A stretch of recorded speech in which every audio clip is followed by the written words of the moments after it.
Queridos, o que a gente vê aqui é uma coisa interessante e absurda. Nós vamos ver a partir de agora por que é interessante e absurdo.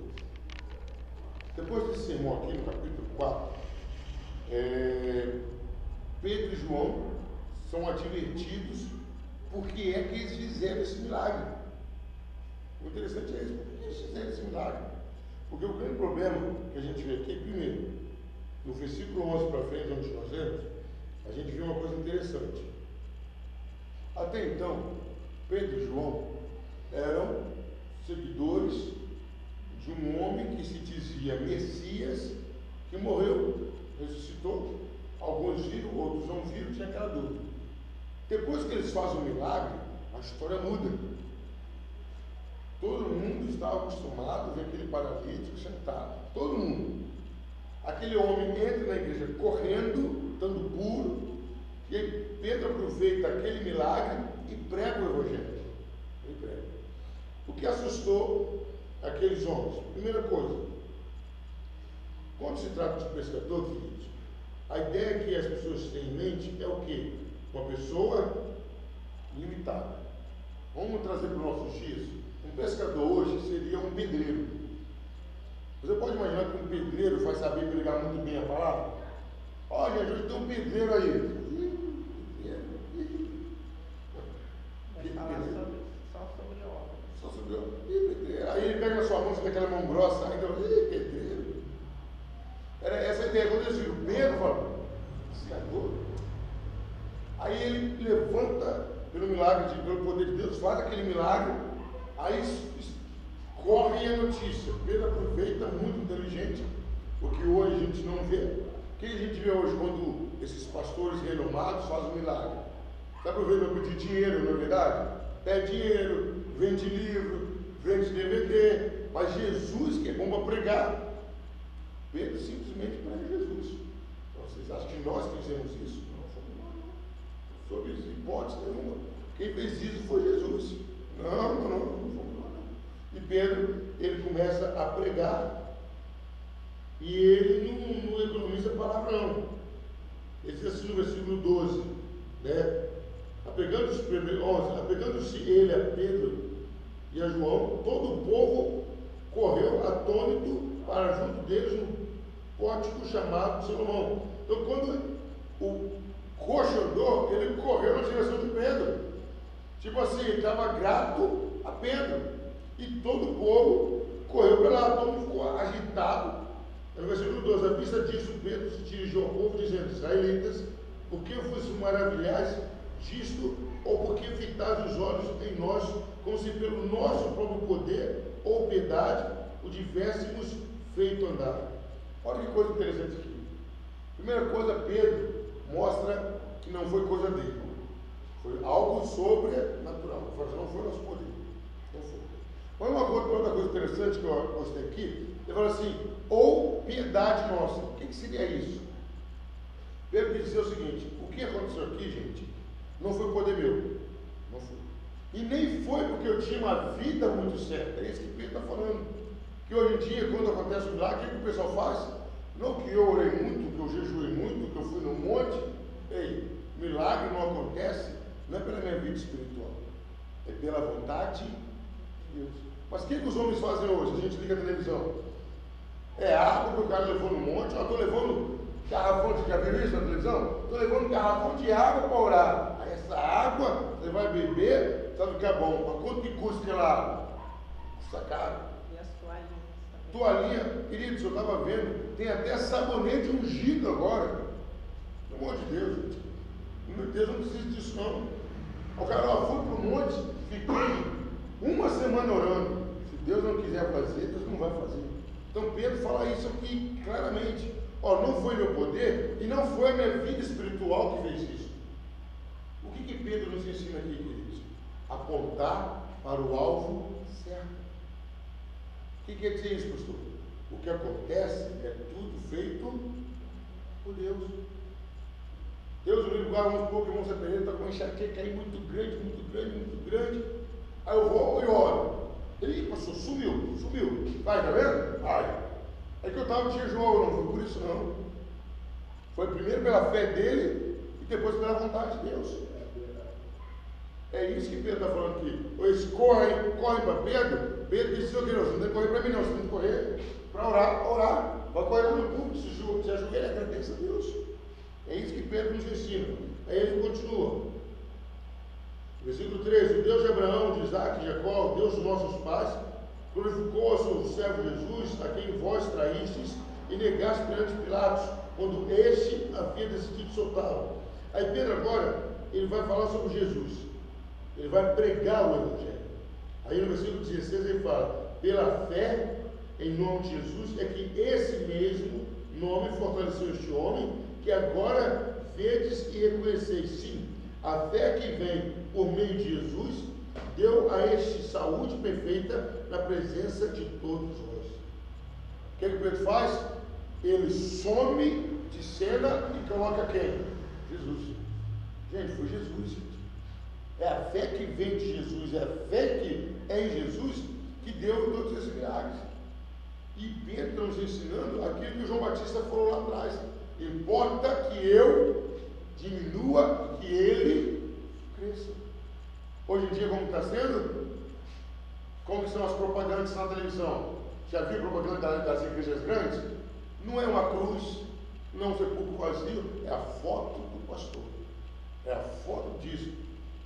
Queridos, os homens estão tentando dividir a glória que pertence a Deus, ou estão usufruindo da glória que pertence a Deus. Vamos nos colocar um pouquinho no lugar de Deus, com todo respeito. Aqui o Elton chega, ganha um dinheiro. Olha, gente, depois da escola dominical vai ter um churrasco aqui. Vou bancar tudo, carne, refrigerante, pão de água, tudo. Aí eu chego e falo: gente, olha, vai ter um churrasco aqui, por minha conta. Como o Elton vai ficar? Tiro. Se ele não for tranquilo, ele vai pegar o microfone e falar: opa, o que é isso? Fui eu que dei. Mas é isso que as pessoas estão fazendo. Não fala, Vitor. Ele não vai falar: não, ele tranquilo. Mas é isso que Deus faz. O homem está falando que Deus só falou. Na hora que chegar o juízo certo, a gente começa. Porque, queridos, o que Pedro nos ensina é isso. Nós não temos poder para esse tipo de milagre, e não existe vida espiritual ao ponto que provoca o milagre. O milagre é feito pela vontade de Deus. Aí Pedro prega, ensina sobre Jesus. No versículo 19, Pedro vai ser taxativo. Ele fala: arrependei-vos, pois, e convertei-vos para seres cancelados dos vossos pecados, a fim de que da presença do Senhor venham tempos de refrigério, e que envie Ele, o Cristo, que já foi designado Jesus, ao qual é necessário que o céu receba até aos tempos da restauração de todas as coisas, de que Deus falou por boca de seus santos, profeta, desde a antiguidade. Agora Pedro não fala dele. Pedro não mete palavra, ele fala: olha, Jesus é esse, o autor da vida, Jesus é esse que morreu e ressuscitou, Jesus é esse que vocês traíram, mas era plano de Deus. O que vocês têm que fazer para se aproximar de Jesus? Arrependimento, convertei-vos. Porque Pedro tinha entendido o que aconteceu. Aquelas pessoas não estavam indo a Pedro pela palavra, elas foram a Pedro por causa do milagre. Chamou a atenção o milagre, chamou a atenção. Isso que diz em qualquer igreja. Deixa chegar alguém aqui hoje à noite, com a carteira de roda, e sair andando. Como fazer o culto de terça-feira? Lotado, mas por causa que eu vou pregar? Não, vai vir um monte de gente com cadeira de roda. Vai que o cara cura mais alguém ali. Mas Deus fez muito sentido. O domingo que eu exatamente. Então o que acontece? O domingo, semana. O que Deus faz? Qual é a ideia? O povo não está buscando a Deus. O Jesus falou isso: vocês não estão me seguindo pelo que eu ensino, estão me seguindo pelo pão que eu dou, pelo milagre que eu faço. Não é que a pessoa às vezes quer milagre, não. A pessoa quer ver. Tem gente que é curiosa, ele só quer ver acontecer. Ele não quero ver, não preciso ouvir. Então, queridos, Pedro agora exorta: você tem que se converter, você tem que mudar de vida. eu tenho que mudar de atitude. Porque Pedro entendeu que aquele momento era a oportunidade de ele pregar. Aquele momento é para ele tirar o paralítico, o coxo, de cena, de foco, e ele mesmo ir direcionar para Jesus. A atenção para Jesus. Ó, fazer um coxo andar é o de menos. Isso, pastor, é o de menos. O que Jesus pode fazer na sua vida, salvar, libertar, transformar e principalmente levar para o céu, que é o mais importante. Então Pedro chama o povo ao arrependimento. E aí no versículo 24, ele continua falando do Velho Testamento. Ele fala: e todos os profetas, a começar com Samuel, assim como todos quantos depois falaram, também anunciaram esses dias: vós sois os filhos dos profetas e da aliança que Deus estabeleceu com vossos pais, dizendo a Abraão: na tua descendência serão abençoadas todas as nações da terra. 26. Tendo Deus ressuscitado o seu servo, enviou primeiramente a vós outros para vos abençoar, no sentido de que cada um se aperte de suas perversidades. Então aqui Pedro prega. O interessante, queridos, que Pedro consegue chamar a atenção, depois de um milagre daquele, ele iria chamar a atenção. Ele prega o Evangelho, e assim que ele prega, no capítulo 4, ele e João são presos. Por que eles foram presos? Porque falavam em nome de Jesus. Aí agora, queridos, a partir de agora, a gente vai ver um momento interessante. Foi a primeira vez, depois que Jesus veio, que a igreja é confrontada com o mundo. A primeira vez que o mundo bate de frente com a igreja. Por que o mundo bateu de frente com a igreja? O Sinédrio era um colegiado, um grupo de doutores da lei. Era formado entre, alguns dizem que eram 70 homens, outros dizem que eram 72 homens. Eram os homens mais entendidos da Bíblia. Eles sabiam a Bíblia praticamente de cor. Eles sabiam e interpretavam a Bíblia. Então eles eram a autoridade máxima sobre qualquer assunto, até política eles envolviam, tudo, principalmente religioso. Então, aquela cura daquele homem, e Pedro falando, onde que foi a cura daquele homem? Na porta do templo. E aonde que Pedro pregou? No templo. No templo, ninguém podia pregar, não sei se fosse alguém autorizado pelo Sinédrio. E Pedro prega no templo, falando contra o sistema deles, porque foi o Sinédrio que condenou Jesus à morte. Foi o Sinédrio que armou aquele julgamento. Então, naquela época já tinha fofoqueiro também, lógico. Pedro pregando, rapidamente a notícia chega ao Sinédrio e fala: ó, tem um pescador lá, que seguia esse Jesus aí, ó, que está pregando, meteu o pau em vocês. Mas por que ele está pregando? Ele fez a cura, ele curou um homem lá. Todo o povo correu para ouvir ele pregar. Aí o pessoal do Sinédrio ficou doido. Não, que isso? Mandaram prender imediatamente a Pedro. Prenderam Pedro. Ainda tinha aqueles saduceus que não criam na ressurreição. Então, alguns saduceus faziam parte do Sinédrio. O Sinédrio era formado de escribas. O que eram os escribas? Eram as pessoas que traduziam, que copiavam a Bíblia. Tinha os fariseus, que às vezes eram escribas também, que escreviam e interpretavam. E os saduceus eram 2, 3 tipos de partidos político-religiosos da época. Então eles formavam o Sinédrio. O Sinédrio era só cara fera da Bíblia. Era só quem entendia mesmo. Não era só quem lia, não, quem entendia mesmo da palavra. Certo? Aí eles mandam prender, capítulo 4, olha na sua Bíblia, por gentileza. Falavam eles ainda ao povo quando sobrevieram os sacerdotes, o capitão do templo e os saduceus, ressentidos por ensinarem eles o povo, anunciarem em Jesus a ressurreição dos mortos. E os prenderam, recolhendo-os ao cárcere até o dia seguinte, pois já era tarde.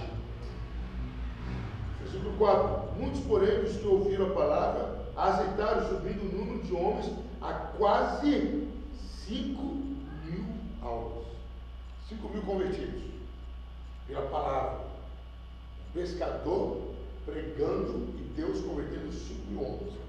Então imagine um tumulto, queridos. Naquela época, a população era reducidíssima, muito reduzida. 5 homens convertidos, então abalou a cidade. Agora imagine aqui em Santa Cruz. Aqui em Santa Cruz não tem 5 mil cristãos, não deve ter isso. Tem, estão bem quadradinhos, bem camuflados, estão bem escondidos. O morador, a 1 e 2, Não, assim, no total tem 22 mil habitantes. Então, que sejam cristãos, não deve ter 7 mil convertidos. Então, agora imagina, queridos, se num culto se converter 5 mil pessoas de uma vez, vai mudar o bairro todo, abala o bairro todo. Agora imagina lá que era a proporção menor de pessoas. O pessoal ficou doido, porque quem estava lá, a maioria eram judeus. E judeus se convertendo ao cristianismo. O Sinédrio não queria aquilo. Não queria mesmo. Aí foi a hora, prendem a João, Pedro e João, e chamam os dois para conversar com eles, para interrogá-lo. Aí a primeira pergunta que o mundo faz para a igreja, versículo 7. Alguém lê primeiro? Atos 4, versículo 7. E pondo-os no meio, perguntaram: com que poder ou em nome de quem fizeste isso? Primeira pergunta do mundo para a igreja.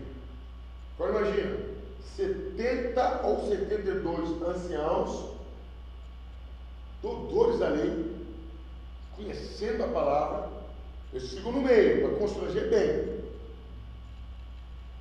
Com que poder e em nome de quem vocês fizeram isso?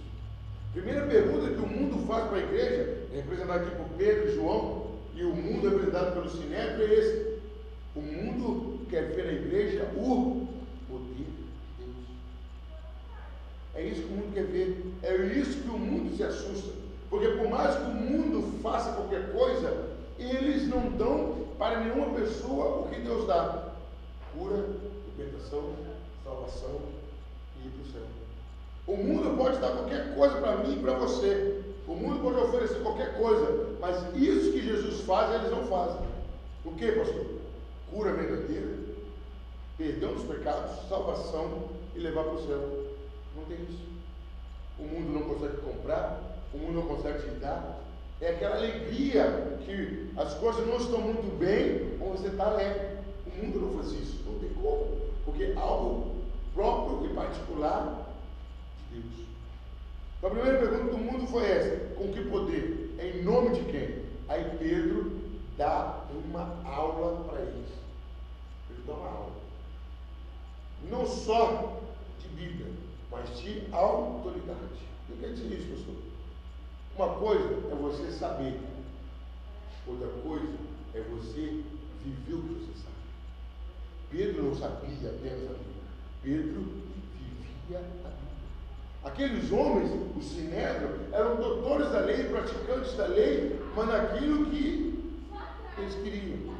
Pedro não, Pedro vivia, e Pedro andou com quem foi um dos inspiradores da Bíblia, Jesus Cristo.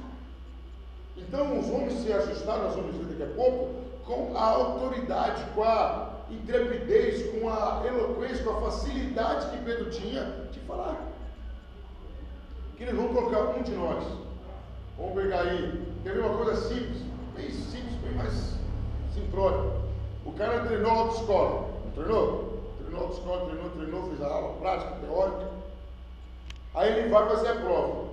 Quantos professores ou quantos instrutores tem do lado dele? O cara não fica nervoso?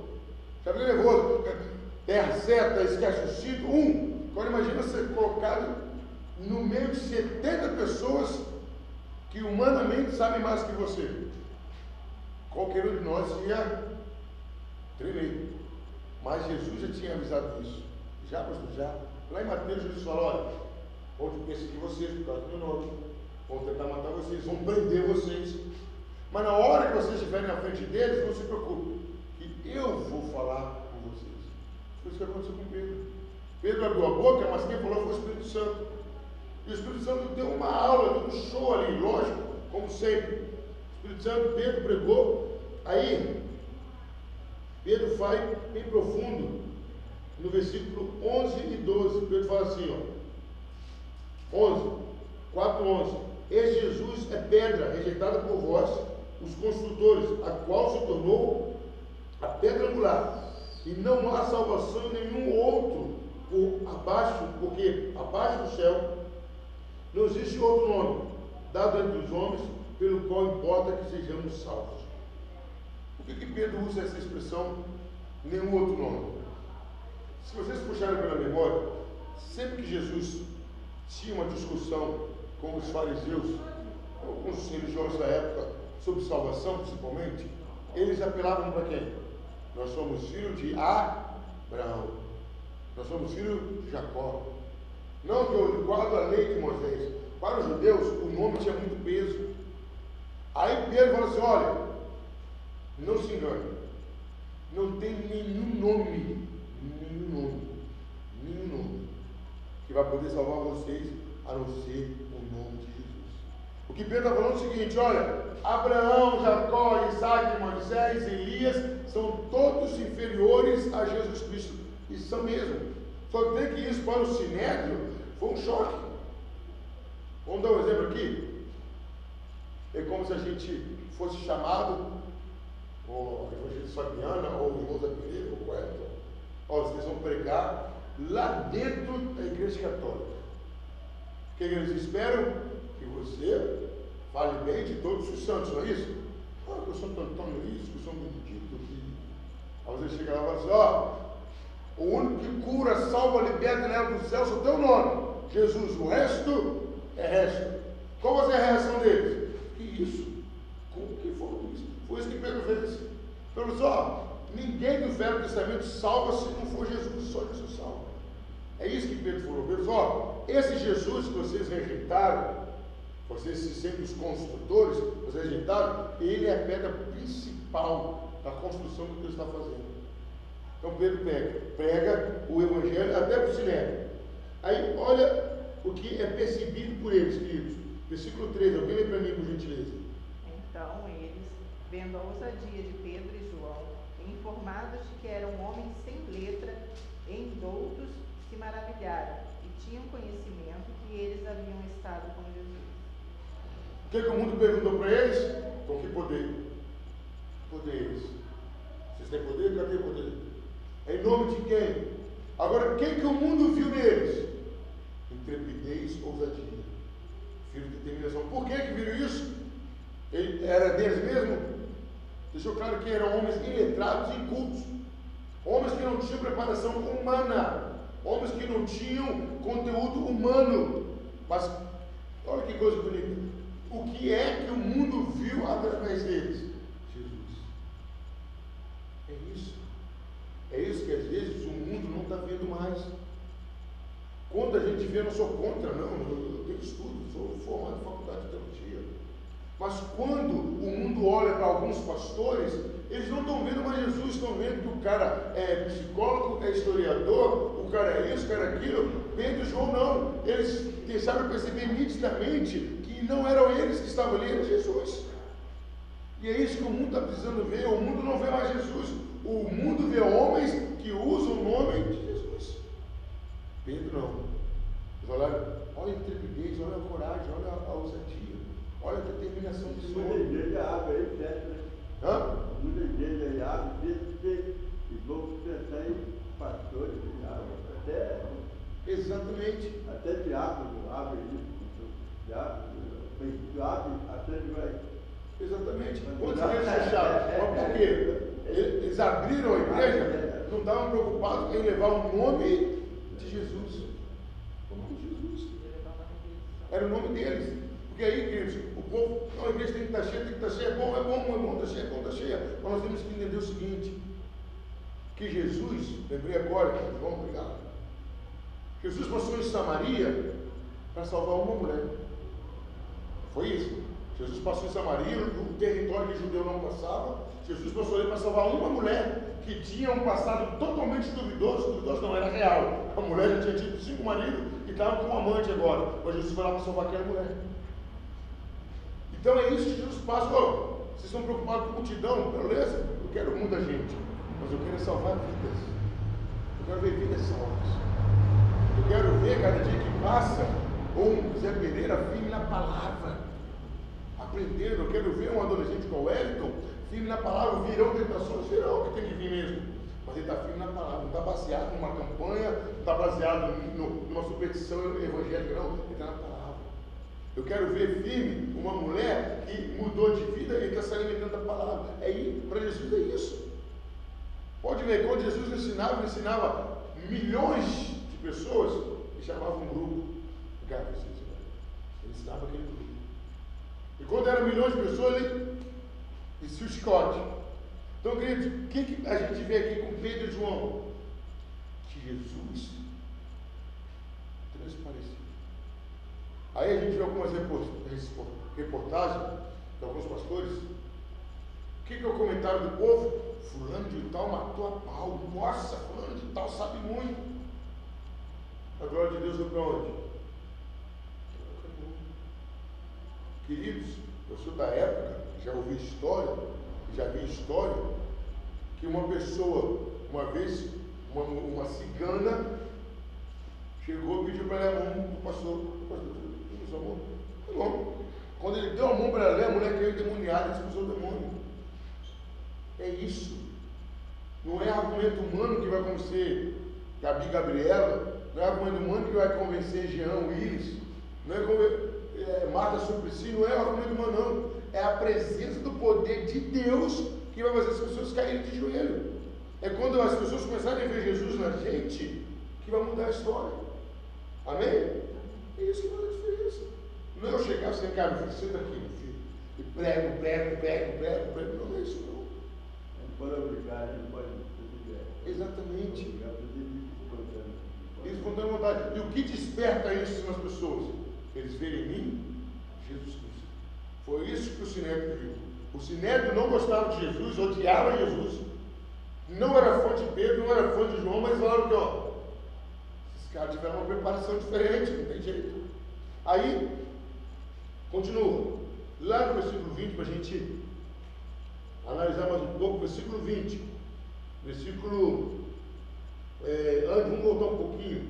Versículo 16. O Sinédrio ouve Pedro e João e pede eles para sair. Aí eles conversam entre eles.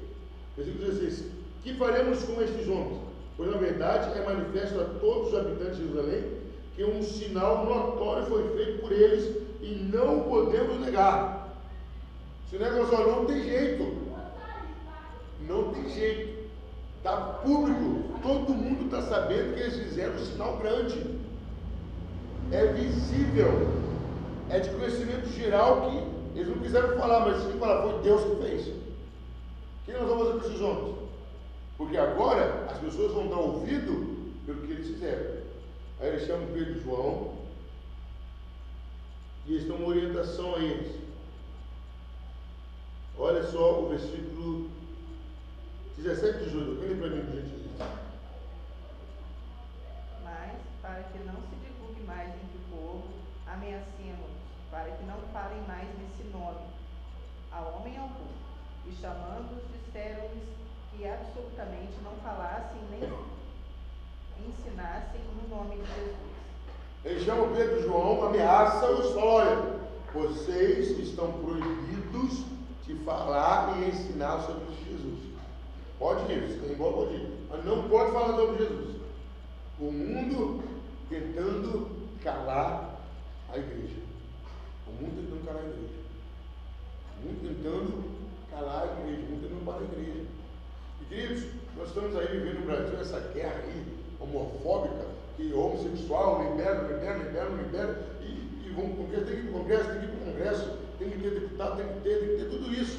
Mas, querido, na hora que a gente voltar a pregar o Evangelho puro, a viver o Evangelho puro, e Deus ser visto em nós através de Jesus, tudo isso é terra. Eu não preciso falar se eu sou a favor ou contra, se eu amo ou não, se o acesso está errado. É só pregar o Evangelho ao homossexual e ele vai se converter. Acabou a conversa. Não é isso? Eu estou errado. Eu não tenho que falar com mal do deputado A, deputado B, não, senador tal. Não tenho que falar não. Eu tenho que orar por ele, tentar ter acesso a ele e dar uma Bíblia na mão dele. E orar por ele, evangelizá-lo. Entrar no Orkut dele, no e-mail dele, no Face dele e mandar mensagem evangelística. Porque um homem desse se converteu, acabou o problema. Acabou o problema. E aí, queridos, a gente encontra a resposta de Pedro e João. Alguém lê para mim, 19 e 20, por gentileza. Respondendo, porém, Pedro e João lhe disseram: julgai vós julgai vós se é justo diante de Deus. Ouvimos antes que vós do que a Deus. O 20 também. Porque não podemos deixar de falar do que temos visto e ouvido. Mas, e junto, Não, escuta aí. Eles são proibidos, não falem, não falem. Vocês vão sair, vão lembrar você, mas não falem. Aí Pedro fala assim, olha, julguem vocês mesmos, é justo isso. É justo? Eu ouvi a homens do que ouvi a Deus? Você acha isso que é certo? Como que os homens que entendem a Bíblia vão falar que eles têm que ouvir os homens e não a Deus? Queridos, aí Pedro fala, nós não podemos ficar sem falar daquilo que vimos e ouvimos. Então, não tem como. O que Pedro e João fala aqui? Nós temos primeiro, temor a Deus. Pelo temor que eu tenho a Deus, eu não vou ficar sem falar. Não vou ficar sem falar. Eu tenho temor a Deus. Por temer a Deus, por respeitar a Deus, eu não posso ficar calado, porque é uma ordem. Pedro quer dizer isso. Eu recebi uma ordem que eu tenho que pregar o Evangelho. Eu recebi uma ordem que eu tenho que fazer a vontade de Deus. Eu recebi uma ordem que eu tenho que espalhar o Evangelho de toda criatura. Eu recebi essa ordem. Primeiro. Segundo, eu mesmo, ainda que eu quisesse, eu não consigo ficar sem falar. Eu estou vendo coisas boas. Eu vi esse Jesus curar minha sogra, eu vi Jesus ressuscitar Lázaro, eu vi Jesus expulsar demônio, eu vi Jesus ressurreto, tudo isso eu vi. Não tem como eu não falar. Não tem como. Sabe como que a gente tem essa tendência de algo que causa um impacto, que nos choca, como a gente tem uma facilidade de falar? Você viu um acidente, a primeira coisa que você faz quando vê alguém, que acontece aquele fulano, eu vi agora ali, porque causou um impacto em você, causou um choque em você. Queridos, quando Jesus causa um choque na gente, que é a conversão, a gente não consegue ficar sem falar.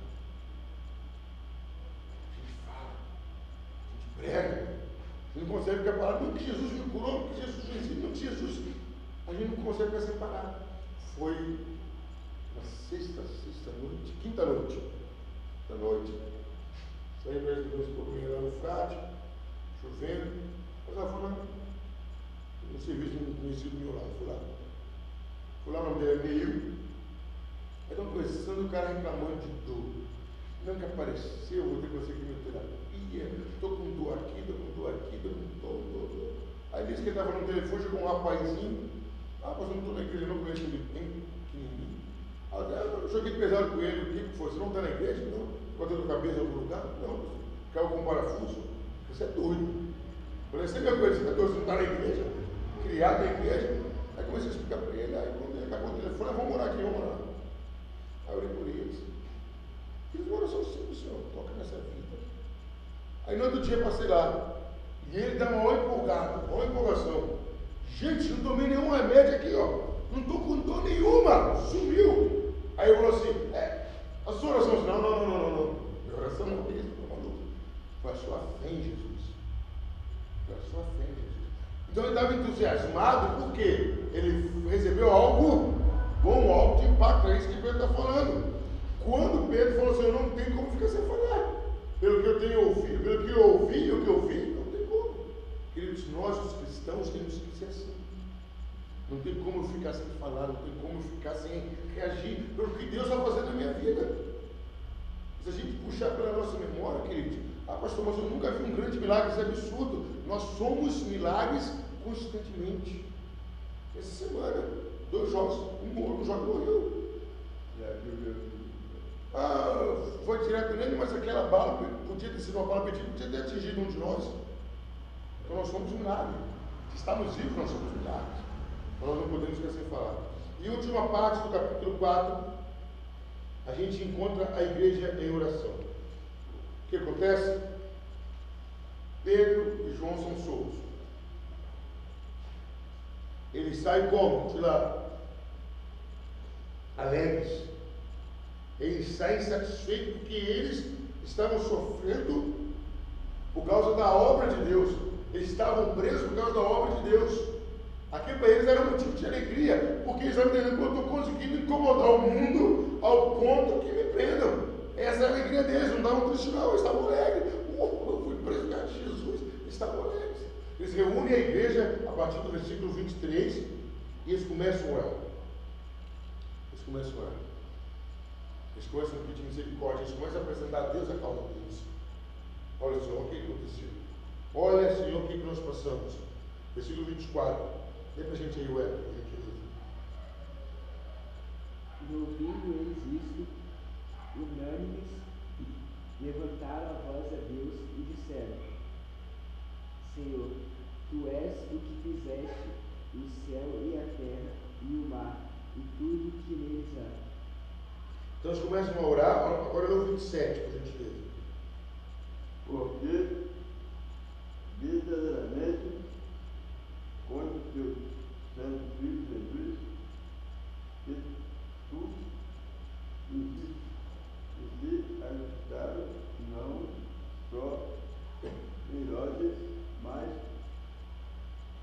Pâncio e Pilato com os gentios e os povos de Israel. Aí estão orando: Senhor, Tu és soberano. Aí eles falam do que fizeram com Jesus. Aí agora o 29, olha a oração dele, a diferença do cristianismo do passado e agora. Eles tinham acabado de ser ameaçados, tinham sido presos, queridos. Eu nunca fui preso. Graças a Deus eu espero que seja preso um dia só por causa da palavra de Deus também.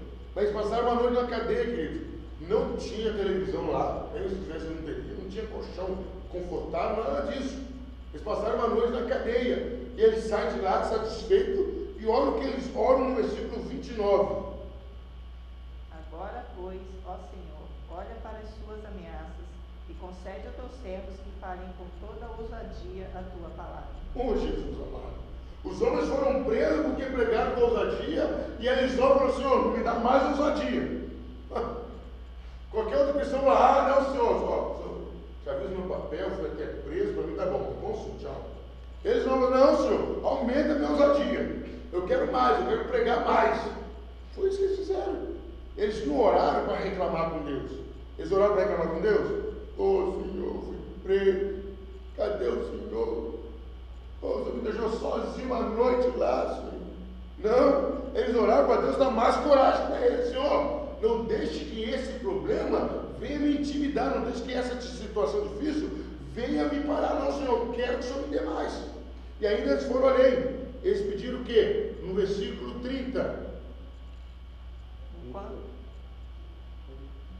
Enquanto estendes a tua mão para curar e para que se faça sinais e prodígios pelo nome do seu santo Filho Jesus. Então, Senhor, nos dê autoridade, enquanto, olha só, enquanto eu estiver pregando com a autoridade vinda do Senhor, que o Senhor faça sinais e prodígios. Aí voltando para o século XXI, como tem sido a oração de alguns líderes: Senhor, faz milagre, prodígio e maravilhas. Não, ao contrário. Quando você sair para pregar, eu faço isso. Quando você sair com coragem para pregar o Evangelho, eu vou te honrar. É isso que eles estão pedindo na ordem certa. Senhor, não deixe eu ficar inibido. Senhor, não deixe eu ficar envergonhado, acanhado. Não deixe eu ficar com medo, não. Senhor, me dê ousadia, me dê intrepidez, me dê coragem para pregar mais. Enquanto eu estiver pregando, Senhor, eu estou pregando, o Senhor vai fazendo milagres, vai fazendo sinais, vai curando. É isso que Pedro pede. Olha a diferença, queridos. Ele passou por uma prova, ele falou o quê? Senhor, eu quero pregar mais. O povo quis para pregar mais. Aí, queridos, agora a gente vê a resposta de Deus no versículo 31. Quem diz no versículo 31? E tendo orado, moveu-se o lugar em que estavam reunidos, e todos foram cheios do Espírito Santo e anunciavam com ousadia a palavra de Deus. Opa! Eles ficaram cheios do Espírito Santo e falou aí que eles começaram a falar em mistério, sapatear, foi isso? Não, eles ficaram cheios do Espírito Santo e saíram para pregar. aquela prisão deles motivou a igreja mais ainda. É isso que aconteceu. Naquela época foi isso. Tiveram uma dificuldade que levou a igreja a crescer. Queridos, é isso que tem que ser, isso que é cristianismo. É quando mais se apertar, é mais você crescer. É mais você buscar de Deus. Senhor, eu quero mais. Está lá o Edson entregando folheto, alguém pegou o folheto, rasgou, jogou no chão, falou: Senhor, me dá mais dinheiro, comprar mais folheto, eu quero entregar mais. Porque eu estou vendo que eu estou incomodando. É isso que é o cristianismo aí. É essa postura que Deus espera da igreja.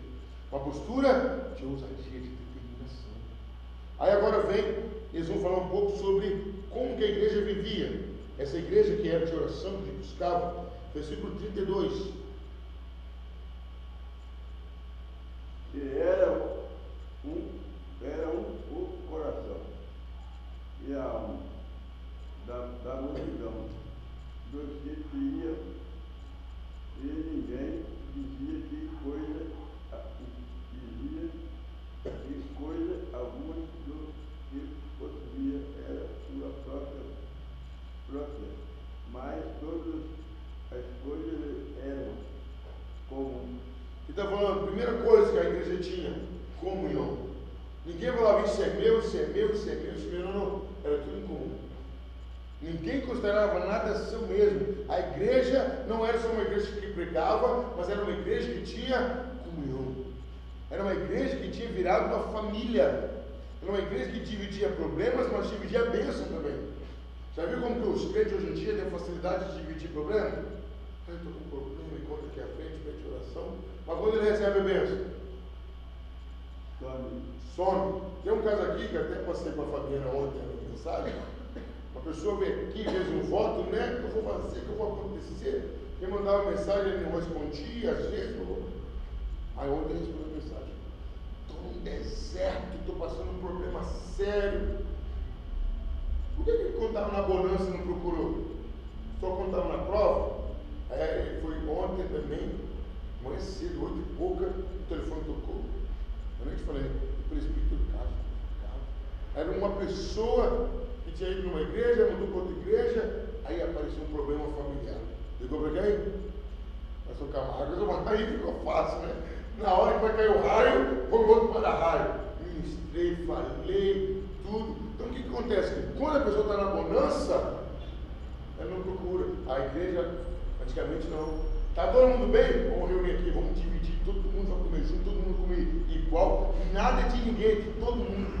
Aí o que acontecia? Quando havia comunhão, versículo 33, os apóstolos davam com grande poder testemunho da ressurreição do Senhor Jesus, e em todos eles havia abundante graça. Davam testemunhos, continuavam pregando com poder, com autoridade, e sobre eles havia abundante graça. Quer dizer o quê? Deus os favorecia poderosamente. É isso que Deus faz, querido. Quando a gente está fazendo aquilo que Deus quer, com comunhão, Deus começa a favorecer a nossa vida. Deus começa a dar coisas para a gente que a gente nem merece, mas Ele nos favorece. Mas o que acontece às vezes com muitas pessoas? Esperam receber de Deus para depois fazer isso. Não é assim que funciona, não. Você primeiro faz, depois eu te dou. Você primeiro dá, depois você recebe.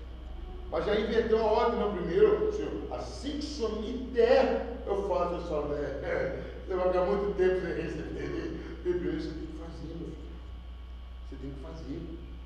Não é que você vai fazer para receber, não. Você vai fazer naturalmente. Quando você fizer naturalmente, você vai receber naturalmente também. Mas aí, queridos, a gente vê agora uma coisa bonita. Versículo 34 e 35. Acompanhe para mim. Ele partia, não havia, pois, entre eles necessidade, necessitando alguns, porque todos os que possuíam herdades ao casa, vendendo as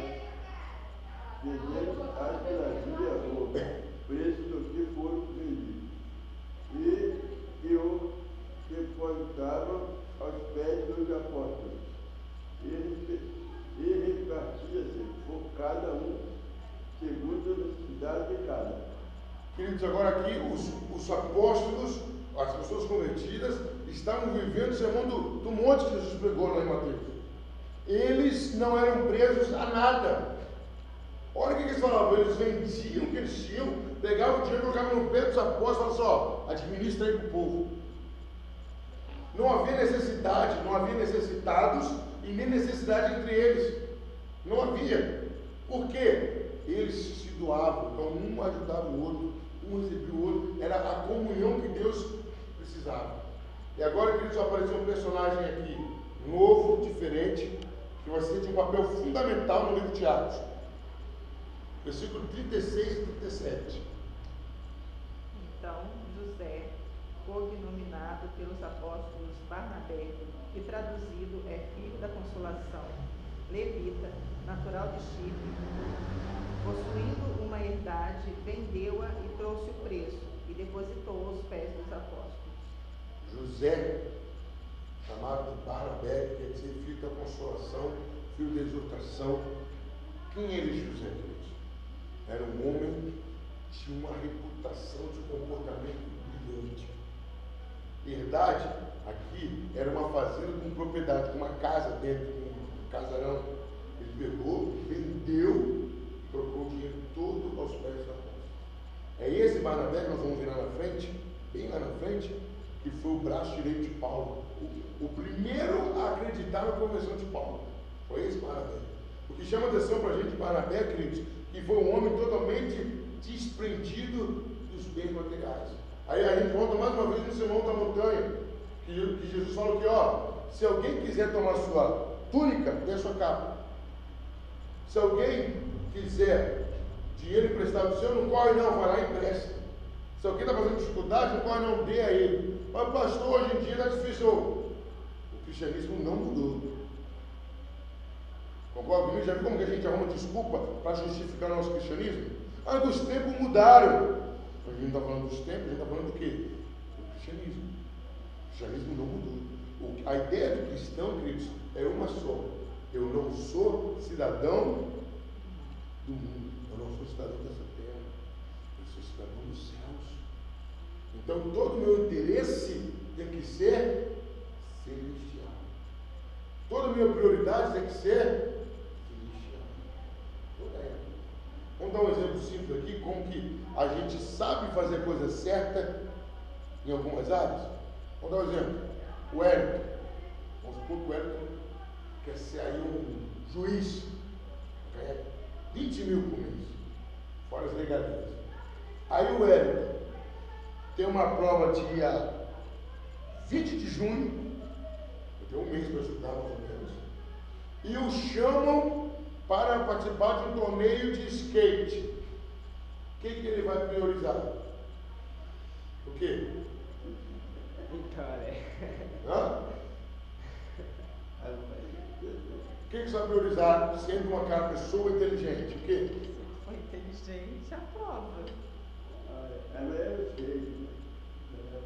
Não é? O certo é o quê? Eu vou estudar, eu passo, depois eu posso comprar quantos skates que eu quiser. Eu já estou empregado, eu posso passar o resto da minha vida dentro de skate. Os mais caros, O mais caro quanto é esse skate aí? 1.500, ainda 4 desse aí. Quanto é essa cotoveleira aí? Essa cotoveleira é cara, 600 reais cada uma, não, me dá 5 dessa aí. Em vez de andar de skate no Brasil, vai para os Estados Unidos, andar lá. Ele vai pensar o quê? Eu vou estudar para a prova, não quero saber de skate não. E a gente tem que fazer assim com ele. O que é mais importante?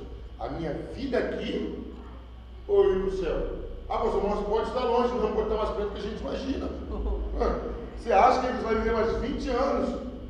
Eu lembrei agora de um fato que aconteceu na minha família. Meu pai e uma menininha de 9 anos. Os dois faziam aniversário juntos, dia 3 de agosto. E na época, se não me vai memória, meu pai estava fazendo 44 anos e a menininha estava fazendo 9. Aí fizeram o bolo junto, meu pai era pastor, então teve a festa da igreja, meu pai pediu para incluir. O nome da menininha é Débora. Eu lembro, foi uma coisa muito marcante. Era parede? Não, que era da mesma igreja. Era da igreja, então coincidiu com o aniversário do pastor, nós vamos fazer junto.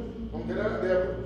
E eu lembro que meu pai falou assim, gente, estava do lado dele e disse, gente, é lógico que eu vou primeiro do que ela. Meu pai falou assim, eu tenho 44 anos e ela tem 9 anos. É lógico que eu vou primeiro que ela.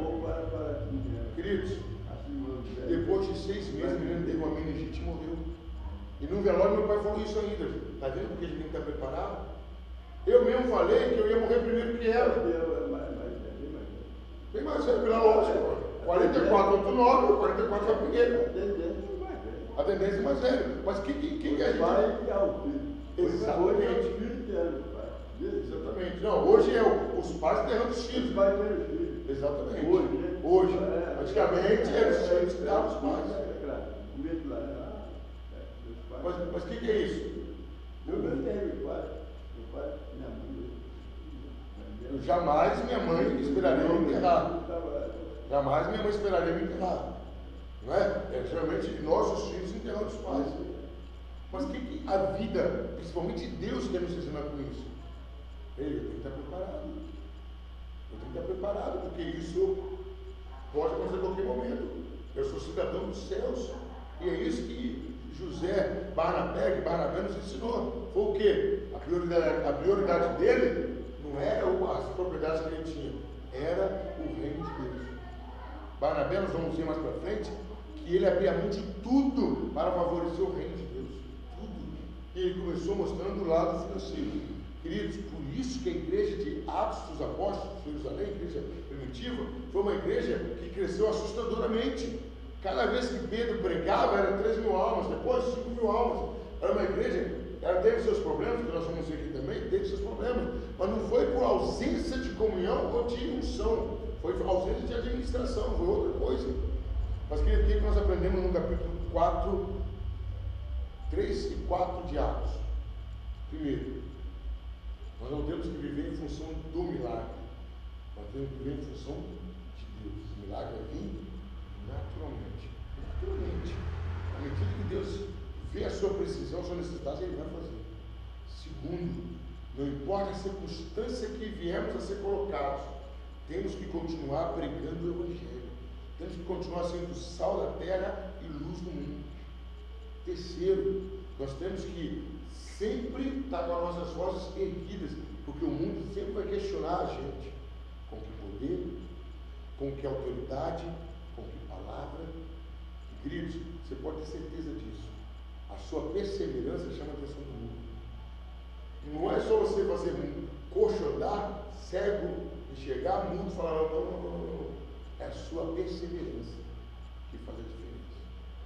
E o que a gente vê aqui, queridos? O povo orou, Deus ouviu, e havia uma comunidade que vivia em comunhão com Deus. Estavam ali juntos.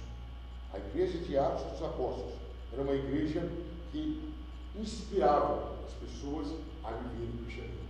Amém? Amém. Glória a Deus. Vamos fazer uma oração.